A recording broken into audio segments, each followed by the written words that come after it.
횡포의 장소로 알려진 사천의 큰 골목창. 우리는 우선 그곳이 어디 위치하며 어떤 곳인지를 알기 위해 그곳 동사무소를 찾았다. 옛날에는 그 묘가 있었고 묘 옆에 골목이 하나 있었는데 그 골목을 골목창이라고 지금도 불려지고는 있습니다. 예, 지금이 현재 가정주택으로 다 들어서 있습니다. 큰 골목창에 대한 상세한 역사적 기록이 남아있는 자료에 의하면 100여 년 전 그곳에는 한 문중에서 경영하는 큰 객주거관이 있었고 10여 년 전만 해도 주민들이 지나기 가장 무서워했던 곳이었다는데 우리는 일단 그곳 주민을 만나 자세한 얘기를 듣기로 했다. 이제 이게 이제 여기서 그 당시는 밤에는 여기 이리 타고 뭐 아무것도 안 보이세요. 지금은 골목창이라는 게 결국 지금 저 양어 기와집 위에서부터 우리 들어온 입구까지 여기까지인데 거기가 그리 이제 무서운 데였어요. 계단을 요 내려서 가면 이제 여기는 이제 거기 있었지 백나무 그 포구나무 그 나무가 여기도 있었고 10여 년 전 그곳에는 큰 팽나무가 있었고 기와집이 연이어 골목 양쪽으로 늘어서 있는 주택가임에도 불구하고 사람의 발걸음이 지나지 않는 으시시한 장소이기도 했다고 한다. 그리고 무엇에 홀린 듯 이곳에서 자살을 하는 사람이 많았다고 하는데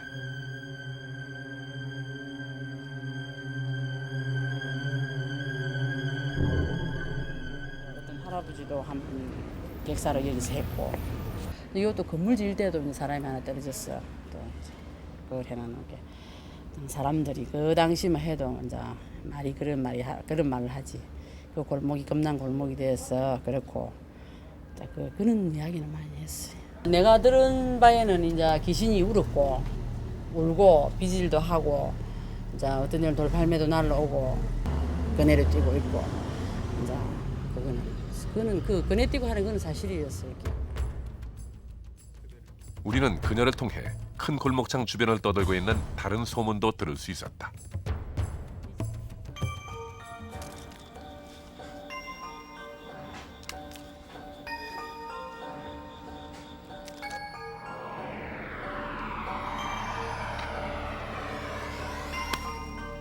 이봐요.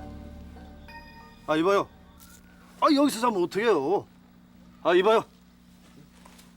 이 사람이 얼어 죽으려고. 어서 일어나요. 아유.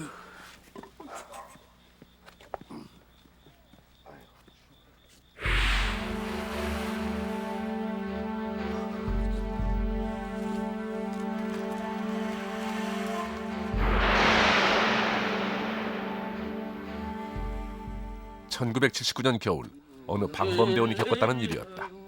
그리고 2년 뒤인 1981년 한 취객이 겪었다는 미스테리한 얘기도 있었다.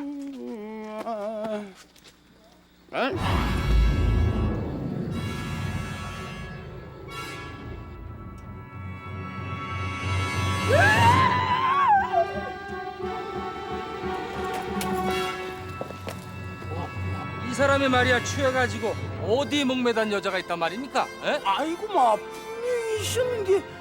공무집행방해를 아닙니다. 분명히 있었습니다. 한 번만 더 이런 장난하면 진짜 집어넣을 깁니다. 아이고 내가 잘못 빙긴가.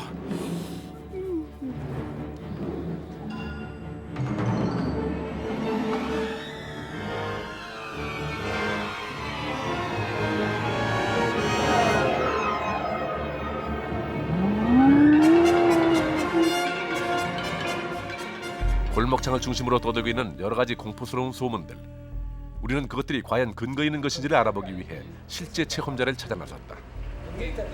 우선 사천시에서 오래 산 노인분들을 만나보기로 했다. 뭐 저녁 음식이 나서 뭐 볶아면 뭐 개미가 아니라 빨래를 하고 뭘 하고 그런 말. 근데 이제 그 뭐 저녁 귀신이 사는 거는 우리들은 이제 확실히는 모르지. 그뭐 목적을 안 했고 그게 뭐 이렇다는 그렇다니. 골목창에서 일어났던 미스테리한 사건에 관한 소문만 무성할 뿐 직접 체험했다는 사람은 없었다.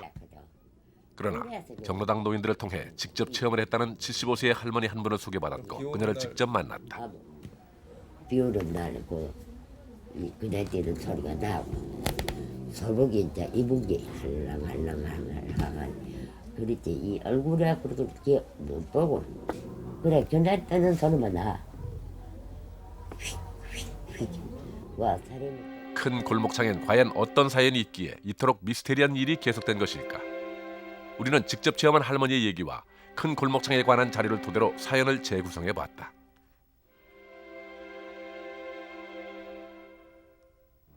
100여 년 전 큰 골목창 주변에는 오랜 세월 경쟁 관계에 있던 두 양반 가문, 전시문중과 한시문중이 자리 잡고 있었다. 그런데 전시문중의 한 과부가 외간 남자와 정을 통했다는 소문이 돌기 시작했고, 경쟁 관계에 있던 한시문중은 양반 재통을 내세워 전시문중의 과부에게 잊지 못할 치욕을 안겨주는 사건이 일어났다. 이 사건으로 한시문중은 근방에서 최고의 양반 가문으로 부상했다. 그러나 그때는 개화의 물결이 전통을 근본부터 흔들고 있었고, 한시문중은 양반 가문의 채통을 지키기 위해 더욱 엄격하게 집안을 통제했다. 그러나 그것은 비극의 시작이 되었고, 그 신호탄은 어려서 부모님을 여의고 한시문중의 장손이라는 멍에를 지게 된 장손 준식과 한시문중의 둘째 아들로 죽은 형님을 대신해 집안을 엄격하게 단속하고 있던 준식의 작은아버지 치수 사이에서 벌어진 사건이었다.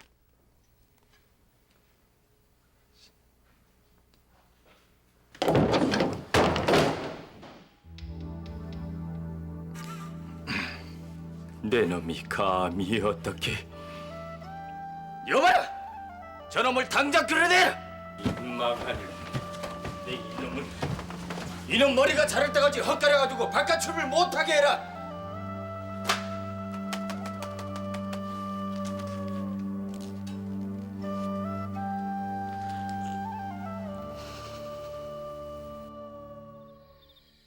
준식을 헛간에 하던 치수는 짐승 같은 짓을 했으니 짐승처럼 먹으라며 수저를 주지 않았고, 준식 또한 뜻을 꺾지 않고 음식에 손도 대지 않았다.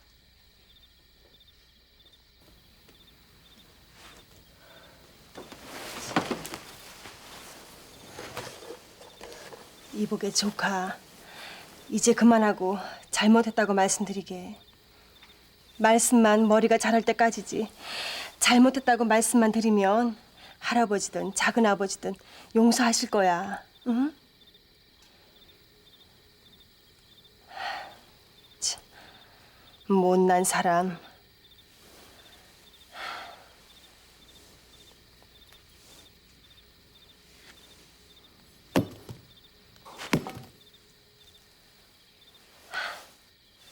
개화를 하든 뭘 하든 먹고 힘을 차려야 하지.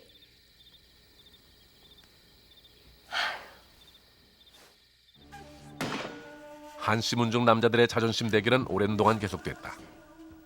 준식은 며칠 동안 식음을 전폐하고 좀처럼 잘못했다는 말을 하지 않았고, 할아버지와 치수 또한 자신들의 고집을 꺾지 않았다. 이 일로 집안 사람들의 마음의 상처는 커져갔다. 겉으로 보기엔 전과 같았으나 속으로 썩어 들어가기 시작한 것이었다. 그리고 어느 날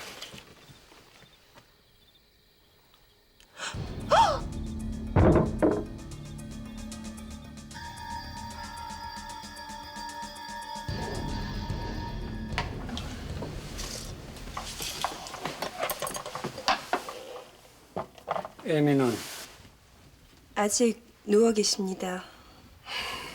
못난 사람. 아버님, 심려를 끼쳐 죄송합니다. 쓸데없는 잔정은 빨리 끊어버릴 줄도 알아야 하는데.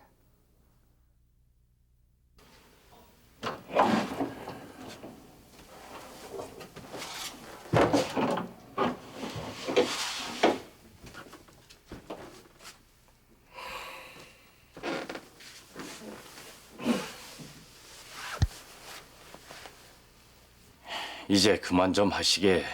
언제까지 그놈 일에 매여 있을 건가? 조카를 그렇게 죽여놓고 아무렇지도 않으시오. 저승에서 돌아가신 아주버님과 형님을 배우면 당신은 뭐라고 하실 거요? 형님도 살아계셨더라면 나처럼 하셨을 게요.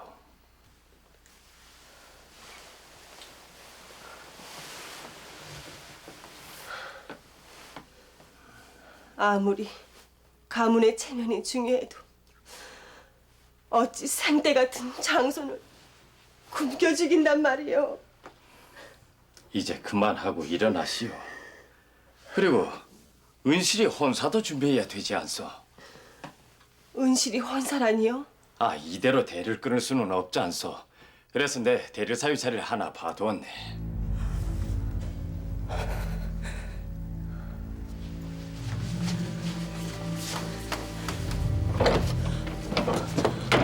은실은 가문과 채통만을 중시하는 아버지와 할아버지 그리고 문중에 대한 반항심이 치밀어 올랐다.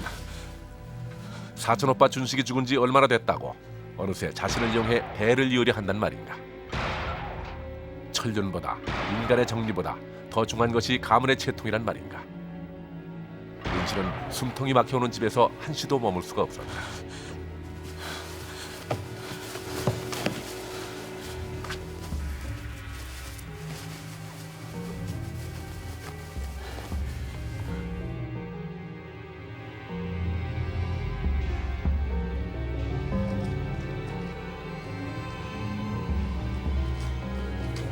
남몰래 아씨 은실을 사모하고 있던 머슴 철배. 그는 은실이 집을 떠나려고 하는 것을 알고 그녀와 함께 떠나기로 한 것이었다.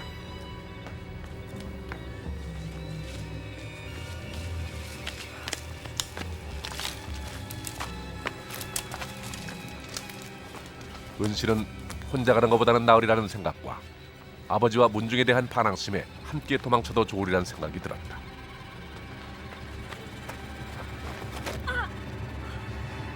그러나 은근히 은실은 철배가 내미는 손이 싫지 않았다.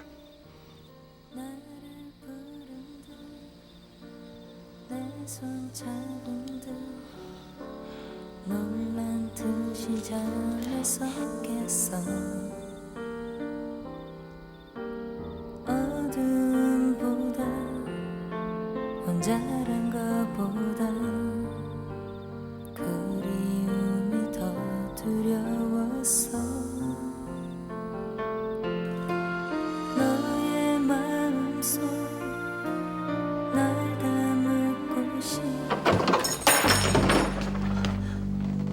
내 인연을 여보, 태우시오. 여보.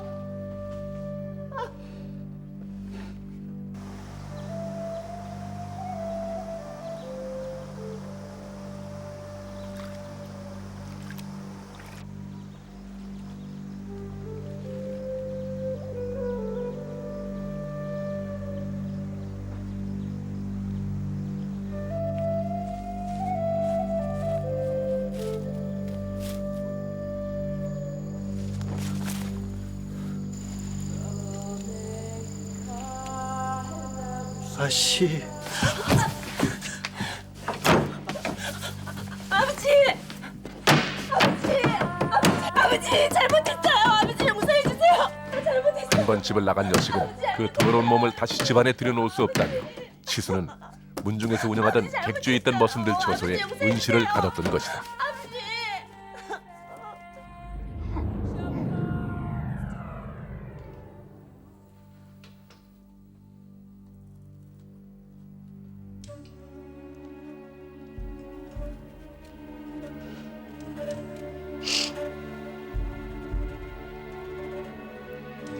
철배는 아씨가 갇혀 아무것도 먹지 못하고 있다는 소식을 듣고 몰래 가보았지만 용기가 없어 차마 아씨를 부를 수조차 없었다. 그러나 그녀를 보고 싶은 마음만은 어찌할 수가 없었던지 은실이 갇힌 집이 잘 보이는 팽나무에 올라 밤이 새도록 그녀의 모습을 바라보았다.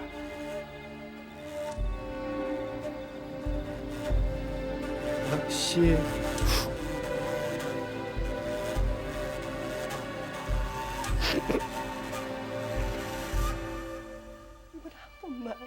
며칠이 그렇게 흘렀고 매일 울며 애원하는 부인을 보며 치수의 마음도 조금씩 흔들리기 시작했다. 그래도 자식인 것을. 치수는 은실이 어찌하고 있나 갇힌 집으로 향했다. 그런데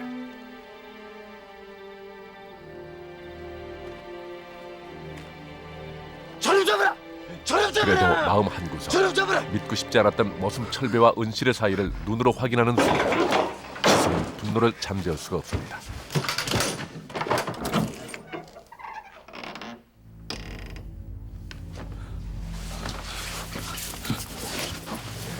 아버님, 잘못했어요.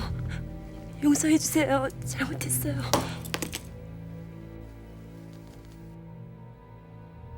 이미 더럽혀진 몸, 살아서 더 이상 가문의 치욕이 되느니 차라리 아버지.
저녁 되면 비가 올라오고 뭐 이러면 난단 말입니다.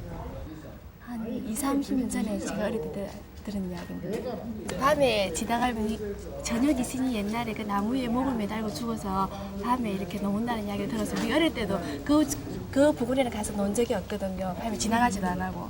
전설을 그치 이렇게 흘러내려온 거지 뭐 지금은. 한 소복을 입고 뒤로 따라오고 뭐 이름을 부르고 그런 소문 듣다 많이 들었어요. 그래 내도 참 많이 안 갔지. 그토록 사람들을 공포에 떨게 했던 큰 골목창은 이젠 전설 같은 얘기로 전해지고 있다.